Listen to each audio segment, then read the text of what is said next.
नमस्कार दोस्तों, कैसे हैं आप सब। आई होप आप लोग स्वस्थ होंगे और अपने अपने घरों में होंगे। तो आज फर्स्ट ऑफ ऑल मैं आपको बता दूं कि आज का जो हमारा टॉपिक है राइट, उसमें हम बहुत सारे इन्फॉर्मेशन जानने वाले हैं। Today we are going to talk about chromosome, how many chromosome are found in human and which are found right. आज हम क्रोमोसोम के बारे में जानने वाले हैं कि कितने होते हैं और कौन कौन से होते हैं, उनकी संख्या कितनी होती है, और मानव में जो क्रोमोसोम होते हैं जिनको हम गुणसूत्र बोलते हैं, उनको कैसे विभाजन उनमें शुरू होता है और फिर कैसे हमारे बॉडी में पूरा का पूरा क्रोमोसोम बनता है, उसके बारे में हम जानने वाले हैं। तो सबसे पहले चीज मैं आपको बताना चाहूँगा, गुणसूत्र जो है मानव में वो 46 पाए जाते हैं। कितने गुणसूत्रों की संख्या कितनी होती है? 46। जी हाँ, आप लोग नोट बनाते रहिए वरना आप लोगों को ये टॉपिक जो है क्लियर नहीं हो पाएगा राइट। तो ये जो टॉपिक है इसमें सारे क्लासों में, चाहे आप 9th में पढ़ रहे हो, चाहे आप 10th में हो, या फिर 11th में हो, या फिर 12th में हो, या फिर BSc में ही क्यों ना हो, जी हाँ, ये अक्सर क्वेश्चन आ जाता है राइट। तो इसके बारे में हम अच्छे से जानकारी प्राप्त करेंगे। तो मानव में गुणसूत्रों की संख्या 46 होती है और फिर उनका विभाजन होता है। हाँ, आप लोग नोट कर रहे हैं ना? ठीक है। उनका विभाजन होता है, विभाजन के फलस्वरूप वो 23 जोड़ी नर से और 23 जोड़ी मादा से मिलकर एक नए युग्मनज का निर्माण करते हैं। कुल गुणसूत्रों की संख्या हो जाती है 46। चलिए अभी हम बोर्ड पे जानने वाले हैं, देखते हैं इसको कैसे। लेकिन एक बात आप नोट कर लीजिए कि 22 जोड़ी नर में और 22 जोड़ी मादा में गुणसूत्रों की संख्या समान होती है, और जिसे हम समजात या समरूप कहते हैं। एक जो होता है उसे हम विषम रूप या विषमजात कहते हैं, विषमजात गुणसूत्र कहते हैं राइट। तो आप सभी लोगों को पता है कि पेड़ पौधे, वनस्पतियाँ और मानव में तमाम जो जीव जंतु हैं, सबके अंदर कुछ न कुछ गुणसूत्रों की एक संख्या पाई जाती है। सबके अंदर कुछ न कुछ गुणसूत्र पाए जाते हैं राइट। तो उन गुणसूत्रों के बारे में हम बहुत सारे जंतुओं के बारे में पढ़ते हैं, वनस्पतियों के बारे में पढ़ते हैं, कीटों के बारे में पढ़ते हैं और उनके गुणसूत्रों के बारे में पढ़ते हैं राइट।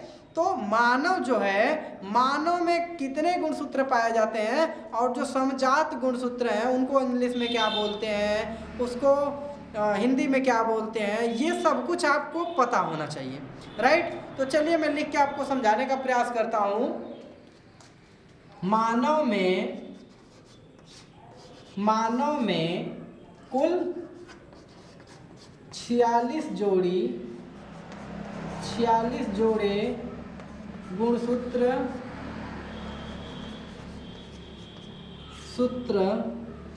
पाए जाते हैं, जिनमें नर व मादा में 22 जोड़े समान होते हैं, जिन्हें हम इंग्लिश में, जिसे हम हिंदी में समजात गुणसूत्र या इंग्लिश में ऑटोसोम कहते हैं। और एक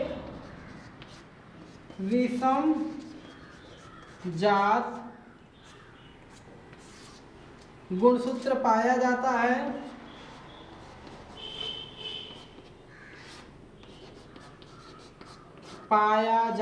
है, जिसे हम हेट्रोसोम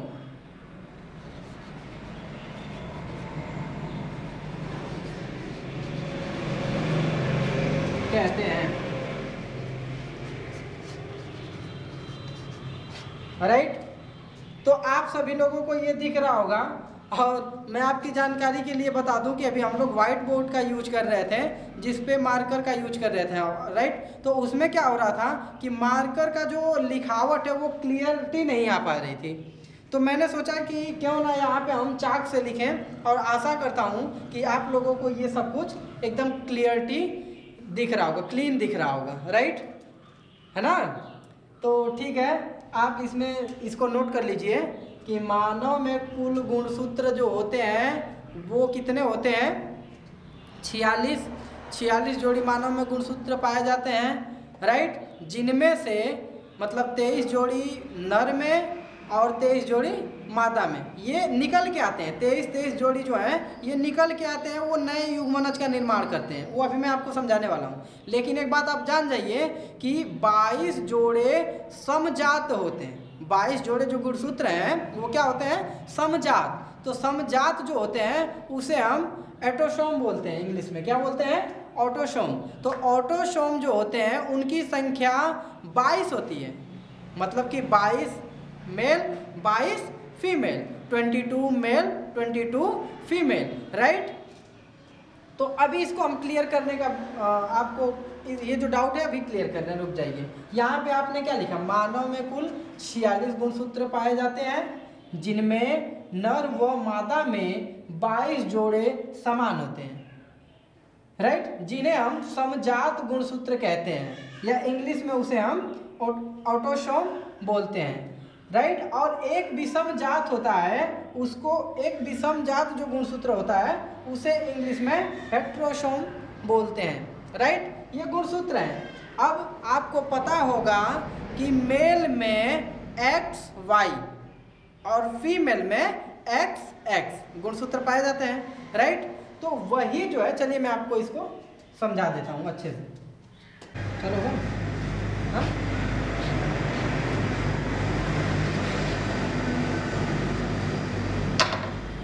तो आपको इतना क्लियर हुआ।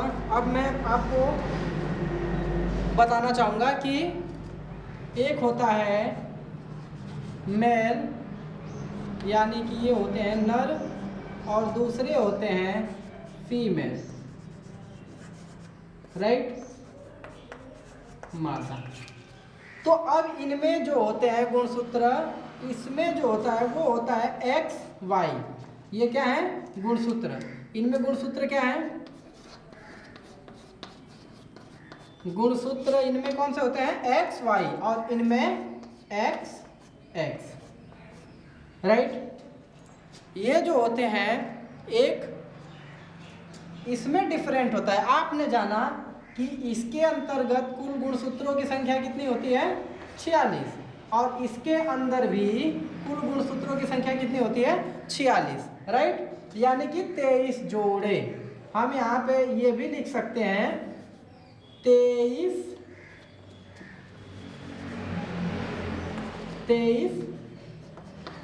जोड़े। तो 23 जोड़े जो होते हैं वो इनमें से 22 जोड़े बिल्कुल समान होते हैं। राइट, 22 जोड़े नर व मादा में, आपने लिखा था अभी 22 जोड़े नर व मादा में समान होते हैं। इसमें एक जो है गुणसूत्र, यानी कि ये क्या होता है? डिफरेंट होता है, या ये जो होता है इसको हम बोल सकते हैं ये विषम जात होता है। विषम जात, और 22 जोड़े जो होते हैं, यानी कि 22 जोड़े गुणसूत्र समजात होते हैं। क्या होते हैं? समजात, नर और मादा दोनों में, है ना? ठीक है, नर और मादा दोनों में 22 जोड़े जो होते हैं गुणसूत्रों क्या होते हैं, समजात होते हैं, राइट, जिसे हम ऑटोसोम बोलते हैं। और एक विषमजात होता है जिसे हम क्या बोलते हैं, हेट्रोसोम, है ना, ठीक है। तो ये 6 गुणसूत्रों को आप देख पा रहे हैं कि इनमें क्या भिन्नता होती है। मानव में ये पाए जाते हैं जो, तो इनमें हम जानेंगे कि इनका विभाजन कैसे होता है, इनका विभाजन होता कैसे है, और ये पूरा का पूरा एक नया, यानी कि हम बोल सकते हैं कि कंप्लीट गुणसूत्र कैसे किसी शिशु में जाते हैं, कैसे वो अपने पेरेंट्स से ट्रांसफ़र होके वो जाते हैं शिशु में, राइट, उसके बारे में हम जानने वाले हैं। तो चलिए इसको यहाँ पे मैं आपको बता दूँ कि अब इसके बारे में हम डिटेल जानने वाले हैं, ठीक है, कि इनमें कैसे विभाजन होता है, इनका विभाजन के फलस्वरूप जो नया युग्मनज है वो कैसे बनता है, 46 जोड़े कैसे कंप्लीट करता है, उसके बारे में हम जानने वाले हैं, राइट।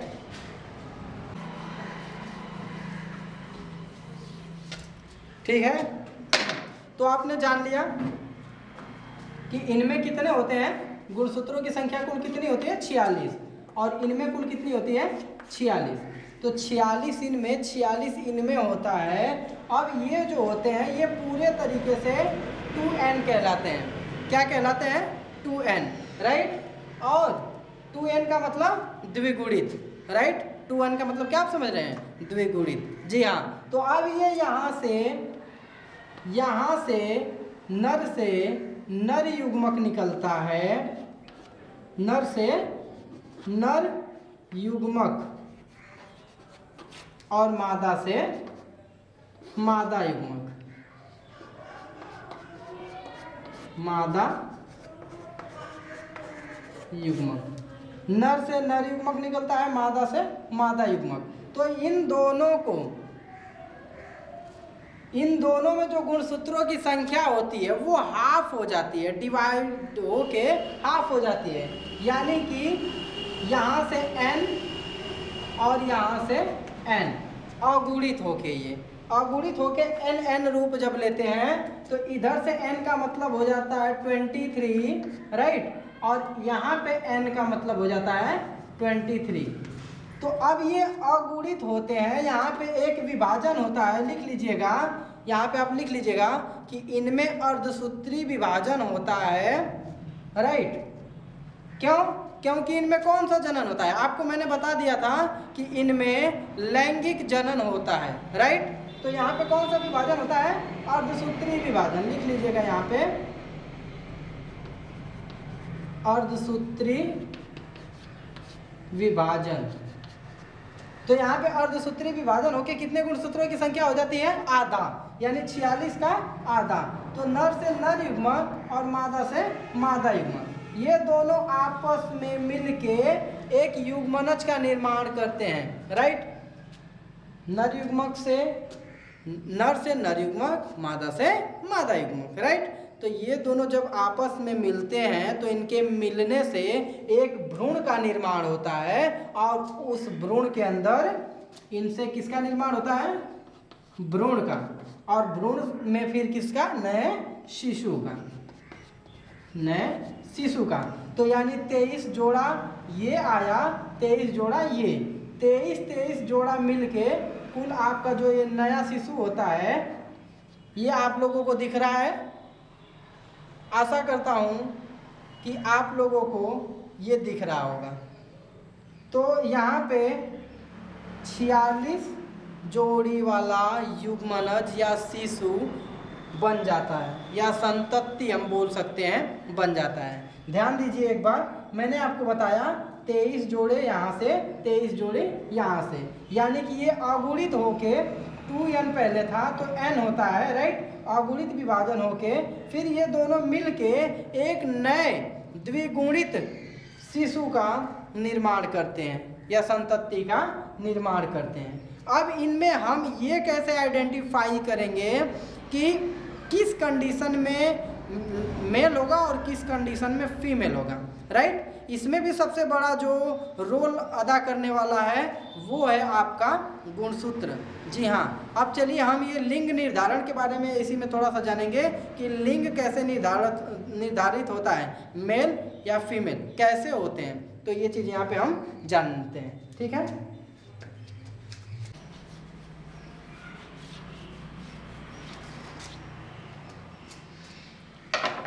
तो आप लोगों को मैंने बताया जैसा कि आपने जाना, अब अपन जानेंगे कि इनका लिंग निर्धारण कैसे होता है। तो आपको पता है कि नर में X और Y गुणसूत्र पाए जाते हैं और फीमेल में XX, राइट।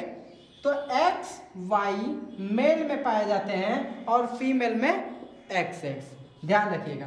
तो अब यहाँ पे गुणसूत्र जो हैं, राइट, यदि सपोज दैट ये यहाँ से इसके साथ क्रॉस करता है तो आपका बन जाएगा मेल के अंदर से यदि X आ गया और फीमेल के अंदर से भी कौन सा गुणसूत्र आएगा, X, तो ये आपका क्या होगा, फीमेल। और मेल के अंदर से Y और फीमेल के अंदर से X, तो ये हो जाएगा आपका XY, राइट। ध्यान दीजिएगा, ये आपको आपकी जानकारी के लिए मैं बता दूं कि फीमेल जो होती है उसमें से हर हाल में X गुणसूत्र ही आएंगे, है ना। क्यों? क्योंकि इसके पास जो दोनों गुणसूत्र है वो XX ही है और मेल जो है, मेल में एक X है और दूसरा Y, यानी कि 22 जोड़े, ये कितने होते हैं, 23 और 23 और 23 हम करेंगे तो कितना होगा, 23 प्लस 23 = 46, है ना। तो अब यहाँ पे आपने देखा 23 प्लस 23 करेंगे तो कितना होगा, 46। तो अब यहाँ पे आपको पता है कि एक जो गुणसूत्र है वो कितना है, उसका एक गुणसूत्र कितना है, 23। तो अब ये जो है इधर से 23 होता है, अभी मैंने आपको बताया, और इधर से भी 23, तो ये टोटल कितने मिलाएंगे, मिल के बनाएंगे 46, राइट। तो अब यहाँ पे होगा क्या कि जब मेल के अंदर से X गुणसूत्र जाता है तो X गुणसूत्र मिलके, आपको पता ही है कि इधर से कौन सा गुणसूत्र आ रहा है, X, और आपको ये भी पता है कि हर हाल में फीमेल के अंदर से जो गुणसूत्र आएंगे वो पता है ना, X ही आएंगे। क्यों? क्योंकि भाई उनके पास डिफरेंट गुणसूत्र नहीं है, राइट, और इनके पास XY है। तो इस कंडीशन में हो सकता है कि मेल के अंदर से Y जो गुणसूत्र है वो चला जाए, तो Y गुणसूत्र जब चला जाएगा तो ये मिलके आपका बना देगा XY, और इधर से तो अब हम कैसे पहचान करेंगे, बताइए, लिंग का। आपको पता है कि X जो है, XX यदि गुणसूत्र आ गया तो ये हो जाएगा फीमेल, और ये XY हो जाएगा तो ये हो जाएगा मेल, है ना, ये हो जाएगा मेल और ये हो जाएगा फीमेल। लेकिन एक बात ध्यान रखिएगा कि इन दोनों में से कोई एक ही हो सकता है। जब भी लिंगों का निर्धारण आप पढ़ेंगे तो एक बात ध्यान रखिएगा कि मेल या फीमेल, वो एरर केसों में जुड़वा बच्चे होते हैं, वो मैं आपको क्लास 12th का पढ़ाऊंगा बायोलॉजी, तो उसमें आपको एक्सप्लेन कर दूंगा, राइट। तो ये सारा कुछ आपको समझ में आ रहा होगा, आशा करता हूँ, ठीक है। तो चलिए अब इसके आगे के बारे में थोड़ा सा हम जान लेते हैं कि अभी हमने क्या क्या पढ़ा, ठीक है।